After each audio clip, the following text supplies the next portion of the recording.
रेशों में बंधा प्यार, एक कसक। बनारस के घाटों पर एक छोटी सी दुकान थी, रेशम भंडार। इस दुकान की मालकिन थी मीरा। मीरा की उंगलियों में एक जादू था जो रेशों को बुनकर खूबसूरत साड़ियाँ बनाता था। उसकी आंखों में एक सपना था, एक अधूरा प्यार जो उसके दिल में हमेशा कसक बनकर रह गया। मीरा की कहानी शुरू होती है बचपन से। वह एक गरीब परिवार में पली बढ़ी थी, लेकिन उसकी आत्मा में एक कलाकार रहता था। उसका प्यार था उसी घाट पर रहने वाला अर्जुन। अर्जुन एक नाविक था और उसकी बाहों में एक ताकत थी जो नाव को लहरों से पार ले जाती थी। दोनों में एक अजीब सा कनेक्शन था, जैसे उनकी जिंदगियां एक दूसरे से जुड़ी हों।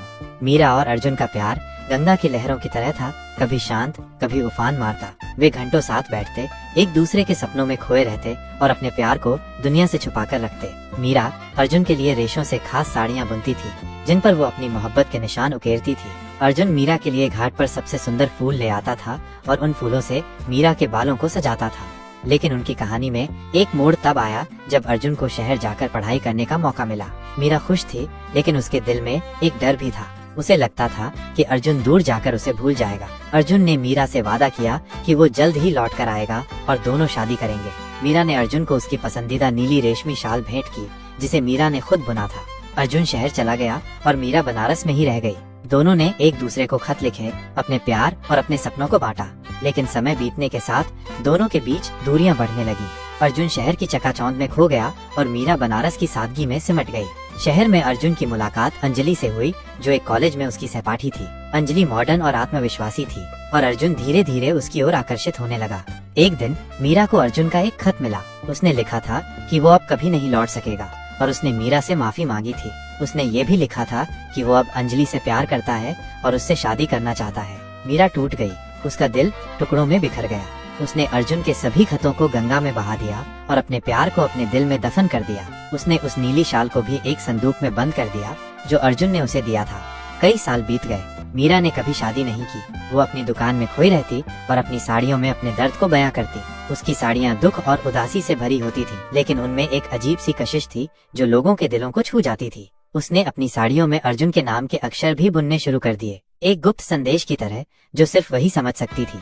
एक दिन दुकान में एक नया ग्राहक आया। वह एक शांत और गंभीर व्यक्ति था जिसका नाम था विक्रम। विक्रम एक कला पारखी था और वह मीरा की साड़ियों का बहुत बड़ा प्रशंसक था। विक्रम और मीरा में दोस्ती हो गई। दोनों घंटों बातें करते, एक दूसरे के दुख और दर्द को समझते। विक्रम ने मीरा को अपने दिल की बातें बताई और मीरा ने भी अपने अधूरे प्यार की कहानी उसे सुनाई। विक्रम ने मीरा से कहा, मीरा, मुझे लगता है कि तुम्हें अपने अतीत को भूलकर आगे बढ़ना चाहिए।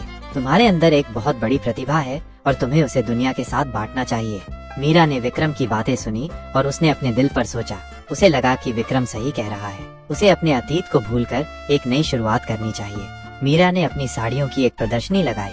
उसकी प्रदर्शनी बहुत लोकप्रिय हुई और उसे कई पुरस्कार मिले। मीरा एक सफल डिजाइनर बन गई, लेकिन उसके दिल में हमेशा अर्जुन की याद रह गई। एक दिन मीरा को एक फोन कॉल आया। उसे बताया गया कि अर्जुन बीमार है और वो अपने अंतिम दिन गिन रहा है। मीरा को पता चला कि अर्जुन की शादी अंजलि से नहीं हुई थी और वो अकेला रह गया था। मीरा तुरंत शहर गई। उसने अर्जुन को अस्पताल में देखा और उसकी आंखों में आंसू आ गए। अर्जुन भी मीरा को देखकर भावुक हो गया। दोनों ने एक दूसरे से माफी मांगी और अपने अधूरे प्यार को याद किया। अर्जुन ने मीरा से कहा, मैंने तुम्हें बहुत दर्द दिया मीरा, मुझे माफ कर दो।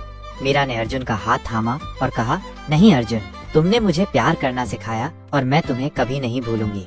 अर्जुन ने मीरा को एक अंतिम बार देखा और अपनी आंखें बंद कर लीं। मीरा रोने लगी। उसका दिल फिर से टूट गया। अर्जुन की मृत्यु के बाद मीरा बनारस लौट आई। उसने अपनी दुकान को और भी बड़ा किया और उसमें एक बुटीक भी खोला। उसने गरीब बच्चों के लिए एक स्कूल भी खोला और उन्हें मुफ्त में शिक्षा देने लगी। मीरा ने अपनी बाकी की जिंदगी लोगों की सेवा में समर्पित कर दी।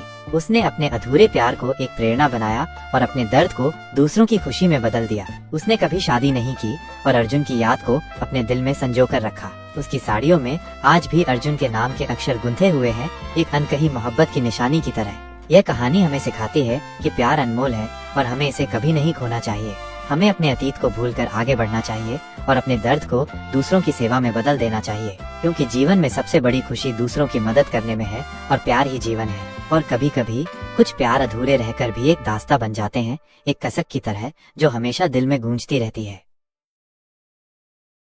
दोस्तों, अगर आपको ये कहानी अच्छी लगी हो तो कृपया चैनल को सब्सक्राइब करें, लाइक करें और कमेंट करें। धन्यवाद।